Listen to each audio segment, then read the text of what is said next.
For this Tasting Friday, we're trying my white chocolate cherry mead that I've made quite some time ago.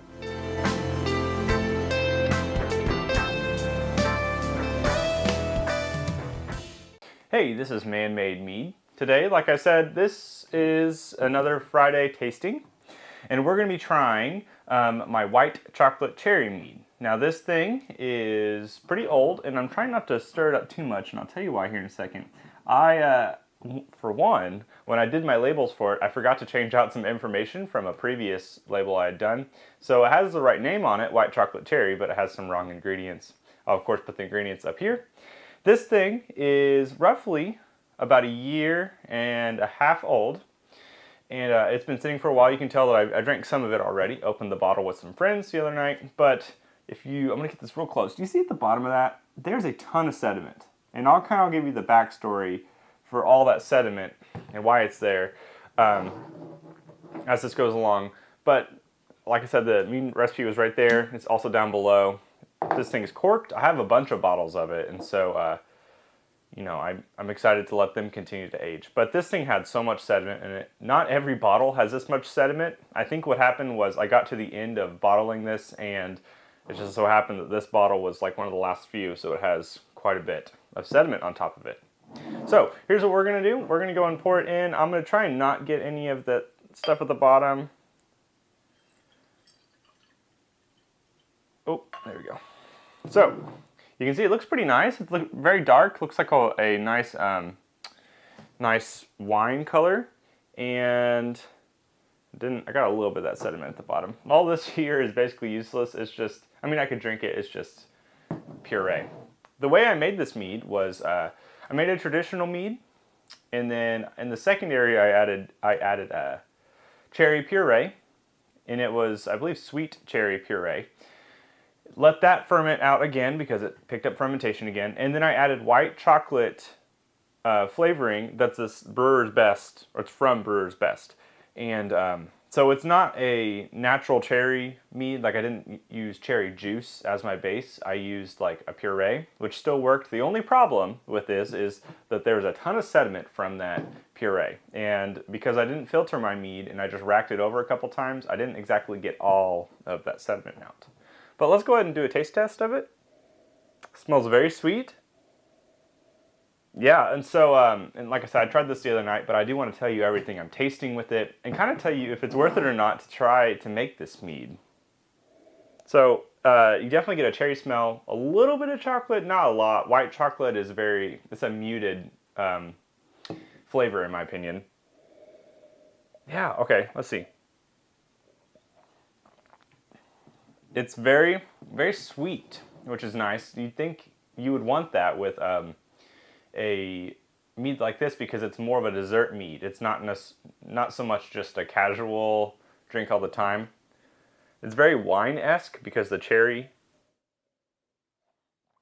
You get more of the white chocolate definitely on the palate of it. It's very, very smooth.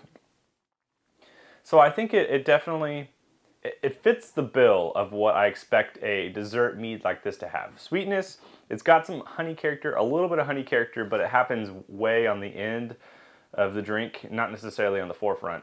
And I wish it kind of was more so on the forefront, but that's okay. There's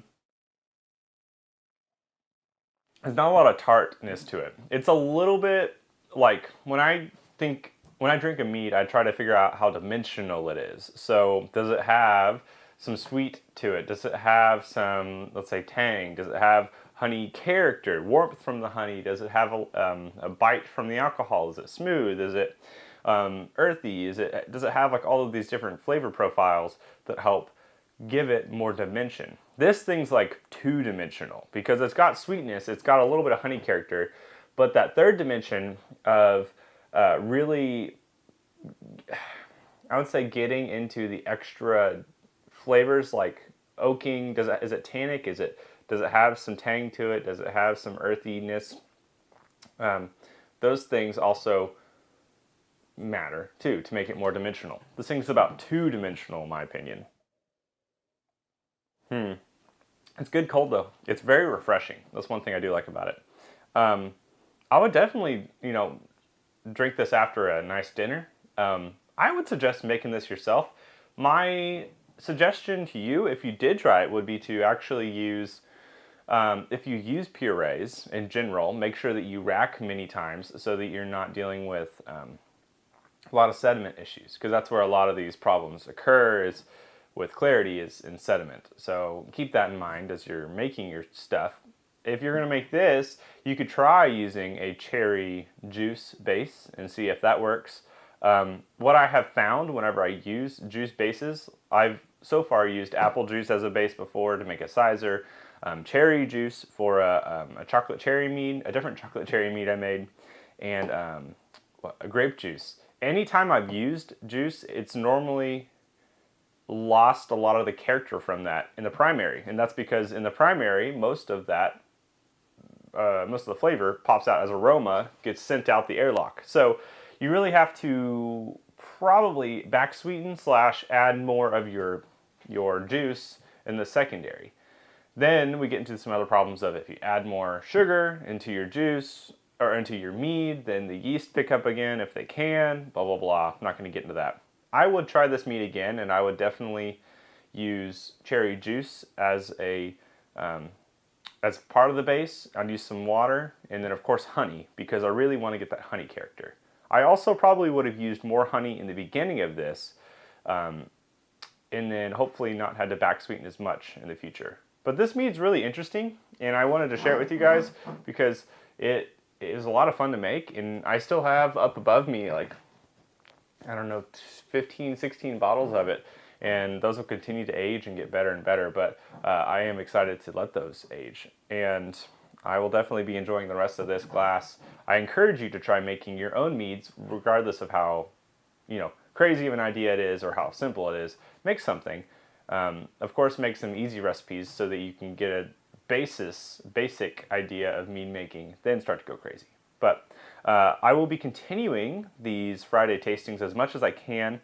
I don't think I'm going to run out of meads to try. I think the bigger issue for me is actually going to be